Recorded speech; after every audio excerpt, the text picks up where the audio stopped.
बहुत ही गहरा प्रश्न है। भाग्य का लिखा दुख कैसे बदले। इस संसार में बहुत सारे लोग ऐसे हैं जो जीवन में तरह तरह के दुख भोग रहे हैं।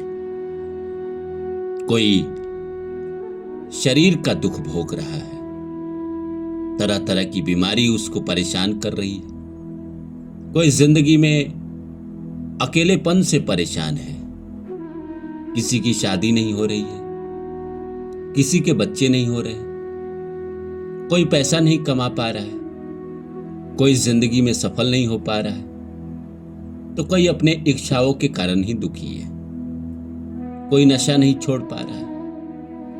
इतने सारे दुख है इस संसार में कि अगर आप कागज पे लिखने बैठोगे तो आपके पन्ने खत्म हो जाएंगे, पर दुख खत्म नहीं होगा। इस संसार में कभी कभी लगता है भगवान इंसान को भेज देते हैं दुख भोगने के लिए और भेज के भूल जाते हैं। वही इंसान जो दुख भोग रहा है भगवान से इतनी पुकार करता है, इतनी फरियाद करता है कि भगवान मेरे हालात बदल दो, पर भगवान हमारी नहीं सुनते। तो क्या ऐसा कोई उपाय है जो हमारे लिखे हुए दुख को बदल दे, खत्म कर दे? हम इस वीडियो में जानेंगे, तो आप मेरे साथ अंत तक बने रहिए। नमस्कार दोस्तों, मेरा नाम है रानू बाबू और जैसा कि आप सभी लोग जानते हैं कि मैं आपके लिए कहानी, कविता और मोटिवेशनल वीडियो लेकर आता हूं। इसी श्रृंखला में लेकर आया हूं कि भाग्य का लिखा दुख कैसे बदले। आइए इस सब्जेक्ट को शुरू करें। इससे पहले आप सभी से रिक्वेस्ट है, please like my video and subscribe my channel.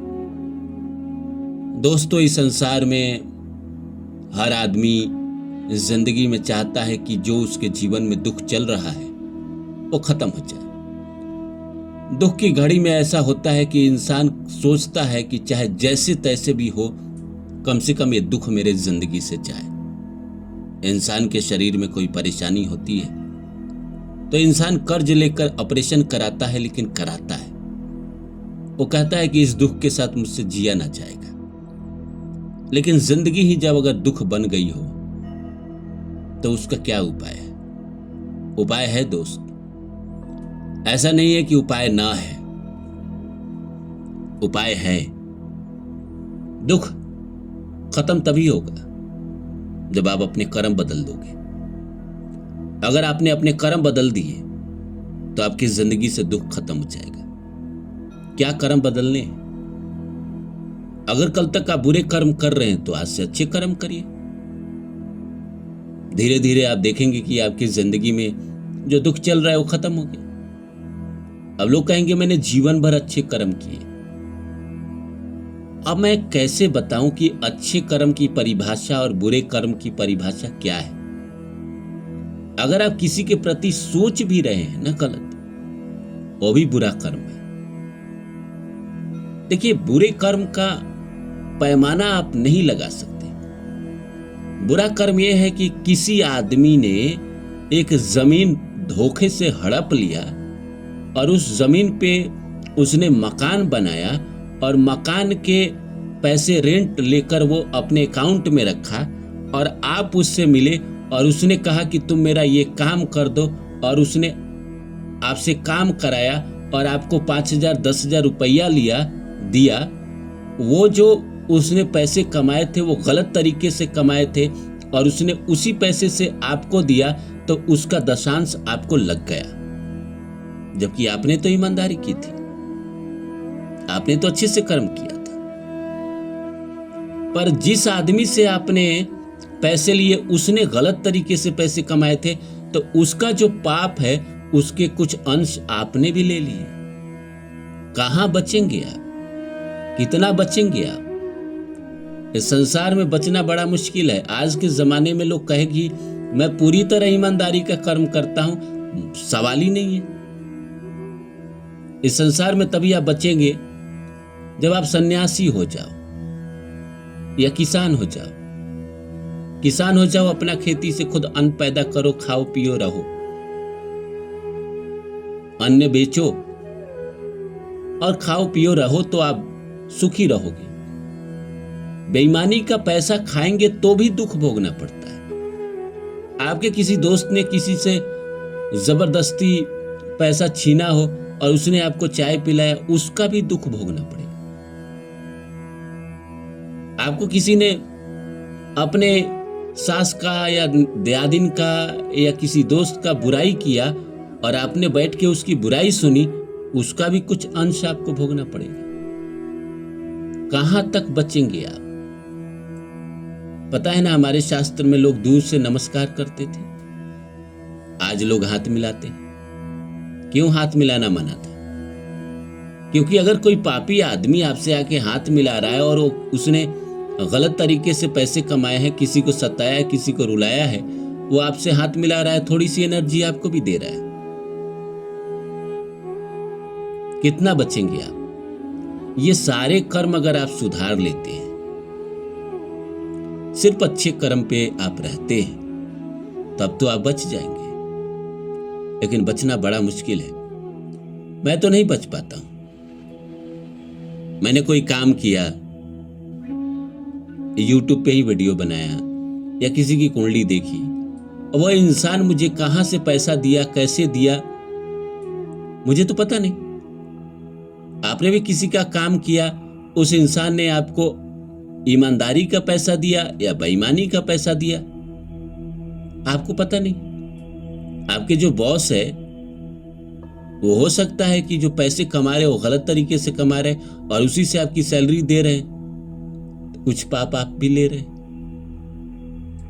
हम नहीं बच सकते, पूरी तरह से तो नहीं बच सकते, हाँ, लेकिन जागरूकता से हम कम कर सकते हैं। इस बात को आप समझ लीजिए।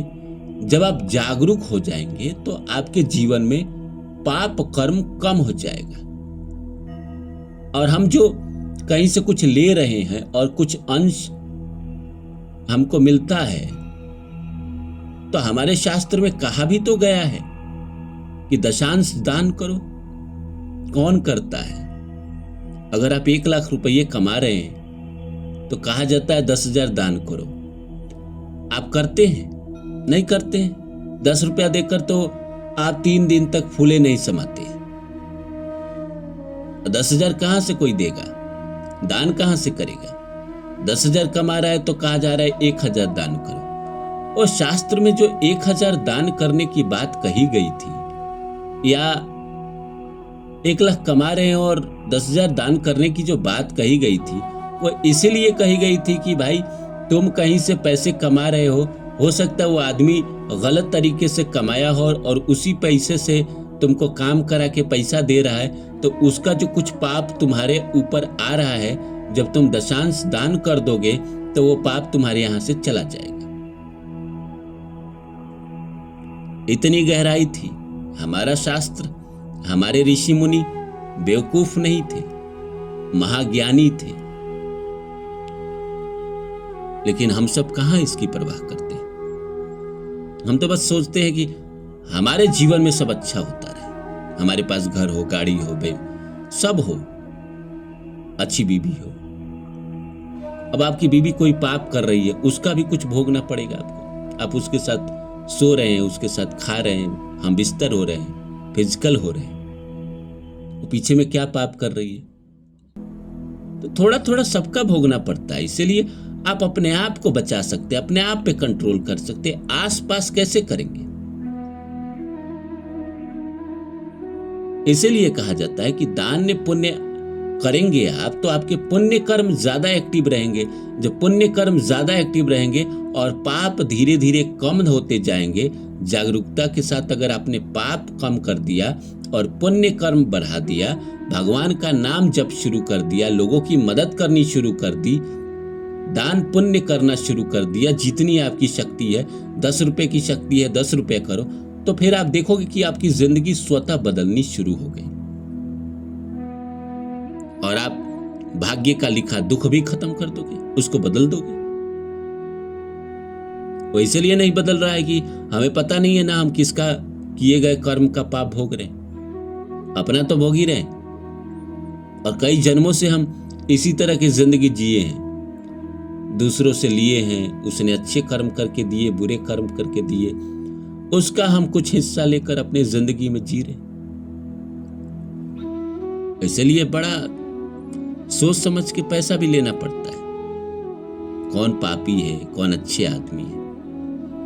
पापी खाना खिलाएगा तो वो पाप के पैसे का खिलाएगा, किसी का जान लेकर खिलाएगा तो क्या वो आपको खाना फलेगा? नहीं फलेगा। अगर आप सच में भाग्य बदलना चाहते हैं तो जागरूक हो जाइए और अपनी जिंदगी में सब अच्छा करना शुरू करिए।